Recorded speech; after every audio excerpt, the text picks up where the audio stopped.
ඔයාලා මේ අදත් එකතු වෙලා ඉන්න චෙෆ් ස්ටයිල් YouTube channel එකට සුබ දවසක් කියලා පිළිගන්න ඔයගොල්ලෝ සියලු දෙනාම. අද මම ඔයගොල්ලොත් එක්ක ඉතාමත් වැදගත් මාතෘකාවක් තමයි කතා කරන්න යන්නේ. ඒ තමයි චෙෆ් කෙනෙක් විදිහට ඔයා ඉන්ටර්විව් එකට යන්න හිතන් ඉන්නවා නම් ඉන්ටර්විව් එකටත් වඩා වැදගත් වෙන කාරණා තමයි ඔයාගේ ෆුඩ් ට්‍රයල් එක.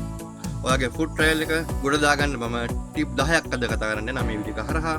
ඔයා චෙෆ් කෙනෙක් නම් ඔයා චෙෆ් කෙනෙක් වෙන්න හිතන් ඉන්නවා නම් ඔයාට අනිවාර්යෙන් මේ වීඩියෝ එක ඉතාමත් වැදගත් වෙයි. මේ වීඩියෝ එක හදන්න හේතුව තමයි ඔයා කොච්චර වැඩකාරයෙක් වුණත් දන්නේ ඔයාගේ ෆුඩ් ට්‍රයල් එක ෆේල් නම් ඔයා චෙෆ් කෙනෙක් විදියට ඔයා එතනම ෆේල්.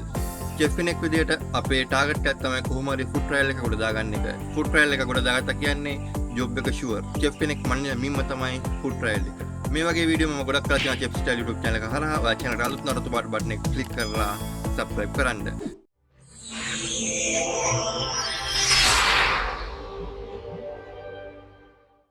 පළවෙනිම කාරණේ තමයි මෙනු එක. ඔයා ඉන්ටර්විව් එකට සහ ෆුඩ් ට්‍රයල් එකට යද්දී ඔයා අනිවාර්යෙන් ඔයාගේ මෙනු එක ඔයා හදන් යන්න ඕනේ. නැත්නම් එතෙන්ට ගිහලා කල්පනා කර කර ඉන්න වෙලාවක් නැහැ. අද මොනවද දෙන්නේ කියලා ට්‍රයල් එකක් වෙනුවට. සාමාන්‍යයෙන් පැය 3-4ක් වගේ කාලයක් ඔබට තියෙනවා ෆුඩ් ට්‍රයල් එක සඳහා. ඒ කාලෙන් උපරිම ප්‍රයෝජනය ගන්න නම් අනිවාර්යෙන් ඔයා මෙනු එක හදන් යන්න ඕනේ ඉස්සෙල්ලා. මම කතා කරන දෙවෙනි කාරණේ තමයි ingredients. මම අර කලින් කිව්වා වගේ ඔයා මෙනු එක ලියන් ගියට වැඩක් නැහැ. ඔයා ingredients උත් ලියන් යන්න ඕන. ඔයා බේකරි පැත්තෙන් ට්‍රයල් එකක් දෙන්න යනවා නම් flour, yeast, quantity එකත් එක්ක අපි ingredients ලියන් යන්න ඕන. ඔයා hot kitchen පැත්තෙන් cold kitchen පැත්තේ යනවා නම් veg, non-veg ingredients quantity එකත් එක්ක ලියන් යන එක ඉතාමත් වැදගත් වෙනවා. එතකොට අපිට කිසිම දෙයක් මිස් වෙන්නේ නැහැ. තුන්වෙනි කාරණේ තමයි knife එකක් සහ dust එකක් අනිවාර්යෙන් රැගෙන යා යුතුයි. අපි ට්‍රයල් එකක් පෙන්වන්න යන හොටෙල් එක, කිචන් එක අපිට අලුත් වෙන්න පුළුවන්, අඳුරන්නේ නැති අය ඉන්න පුළුවන්. ඒ නිසා අපි අපහසුතාවටපත් වෙනවා knife එකක් ඉල්ලගන්න, dust එකක් ඉල්ලගන්න. ඒ නිසා ප්‍රධාන වශයෙන් අපි knife එකක් සහ dust එකක් ගෙදරින් රැගෙන යා යුතුයි. මම කතා කරන හතරවෙනි කාරණේ තමයි grooming. ඒ කියන්නේ ඔයා කොණ්ඩේ කපලා, රැවුල කපලා, නියපොතු කපලා, පොලිස් සපොත්තියක් දාලා, හොඳ casual kit එකක් ඇඳලා චෙෆ් කෙනෙක්ට උචිත ආකාරයෙන් යන්න ඕන ට්‍රයල් එක දෙන්න. සාමාන්‍යයෙන් මම වගේ නම් යන්න බෑ. ට්‍රයල් එකක් දෙන්න හිතන් ඉන්නවා නම් ඒ දේවල් ඉතාමත් වැදගත් ඒ concept එකට. නැත්තම් ඔයා පිළිවෙලට ගියේ නැත්තම් ඔයා guard room එකෙම එළවනවා. මම කතා කරන පස්වෙනි කාරණේ තමයි ඔයා දෙන dish එක sweet and simple දෙන්න. ඔයා දන්න දෙයක් දෙන්න. ඔයා නොදන්න දෙයක් දීලා එතන අල කරගන්න එපා. ඔයා ඩිෂ් එක දෙන්න කලින්, ඔයා ට්‍රයල් එක දෙන්න කලින් සමහර ඔයා දැන් වැඩ කරන තැන හෝ ගෙදර හෝ 3-4 පාරක්වත් ඒ ඩිෂ් එක ප්‍රැක්ටිස් කරන්න. එතකොට තමයි නිසියාකාරව ඔයාට ට්‍රයල් එක දෙන්න පුළුවන්. ඔයා නොදන්න දේවල් කරලා අල කරගන්න එපා. ඊළඟ කාරණේ තමයි garnish.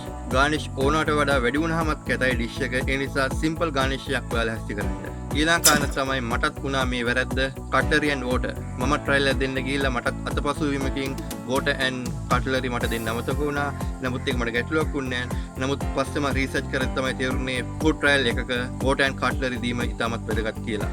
මම කතා කරන ඊළඟ කාරණේ තමයි mission plus planning. ඔයා mission plus planning එකක් කරනවා නම් ඉස්සෙල්ලාම sauce ටික, ඊට පස්සේ meat ටික, ඊට පස්සේ vegetable ටික, ඊට පස්සේ garnish ටික, ඒ වගේ ක්‍රමානුකූලව අපි face කරන්න ඕන. අපි අල කරගන්න අපි ක්‍රමානුකූලව වැඩ ටික කරන්න ඕන. මම කතා කරන ඊළඟ කාරණේ තමයි hot කෑම hot දෙන්න ඕන, cold කෑම cool විදිහට දෙන්න ඕන. සමහරවිට අපි කෑම කලින් හදනවා, trial එක බලන chef ආපුවාම කෑම සීතල වෙලා, salad ಜಾති රස්න වෙලා, cool ගතිය අර fresh ගතිය ගිහිල්ලා අපි දැනගන්න ඕන cool කෑම cool විදිහට දෙන්නත්, hot කෑම hot විදිහට දෙන්න. ඒක මතක තියාගන්න ඕන කාරණයක් ඕගොල්ලෝ.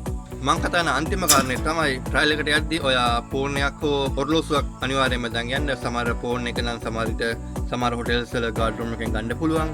අනිවාර්යෙන් ඔයා වොච් එකක් බඳන් යන්න. සමහර වෙලාවට කිචන් එකේ ඔරලෝසු වැඩ කරන්නේ නැතු වෙන්න පුළුවන්. ටයිමින් එක ඉතාමත් වැදගත්. ඔයා මීටරයක් වගේ අවනෙට දැම්මොත් හරි වෙලාවට ගන්න ඕන. නැත්නම් ඒක ඔයා මීඩියම් ප්ලෑන් කරලා තියෙනවා නම් ඒක නැත්නම් මීඩියම් වෙල් වෙනවා. ඒ නිසා අනිවාර්යෙන් ඔයා වොච් එකක් බඳන් යන්න අමතක කරන්න එපා. ඒක ඉතාමත් වැදගත් කාරණයක්. මම ඕගොල්ලොත් එක්ක ඉතාමත් වටිනා කියන කාරණා 10ක් කතා කරුවා. ඔයා ඉන්ටර්විව් එකට ගිහිල්ලා ඔයාට ට්‍රයල් එකක් පෙන්වන්න ඕන වුණොත් ඔයාට වටිනවා කියන හිත කාරණා 10ක් කතා කරුවා මම ඕගොල්ලොත් එක්ක. ඔයාටත් මේ වගේ වීඩියෝස් වැදගත් වෙනවා කියලා හිතනවා නම් අනිවාර්යෙන් දැම්ම channel එක subscribe කරන්න. නොදන්න යාළුවන්ට අපලට share කරන්න. එහෙනම් අලුත් වීඩියෝ එකකින් හමු වෙනකම් මම ගිරෙන්නම්. මම චෙෆ් මිලාන්.